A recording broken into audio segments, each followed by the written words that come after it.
This is the Lone Crater YouTube. We hope this video helps. In this video, I will explain how to change oil in a Toyota Highlander. First, gather your tools: a socket wrench, an oil filter wrench, and a drain pan. You'll also need new engine oil, a new oil filter, and a fresh drain plug gasket. Make sure the engine is slightly warm, but not hot, for easier oil drainage. This preparation ensures a smooth and efficient oil change process. Next, safely lift your Highlander using a jack and secure it firmly with jack stands. Never work under a vehicle supported only by a jack.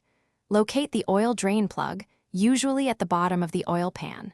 Position your drain pan directly beneath it. Carefully remove the drain plug, allowing the old oil to flow completely into the pan. This step is crucial for removing contaminants. Once the old oil has drained, remove the old oil filter. Be prepared for a small amount of oil to spill. Apply a thin layer of new oil to the gasket of your new filter before installing it. Hand tighten the new filter, then give it an additional 1/4 to 1/2 turn with the wrench. Reinstall the drain plug with a new gasket, tightening it to the manufacturer's specifications. Finally, add the recommended amount of new engine oil through the filler cap. Consult your owner's manual for the exact capacity, typically around 5 to 6 quarts.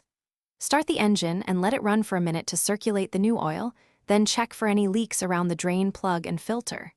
Turn off the engine, wait a few minutes, and then check the oil level on the dipstick, adding more if needed. Remember to check the description for a link to the Shark AI Ultra Robot Vacuum and other great deals. Thanks for watching. Consider subscribing if we helped you.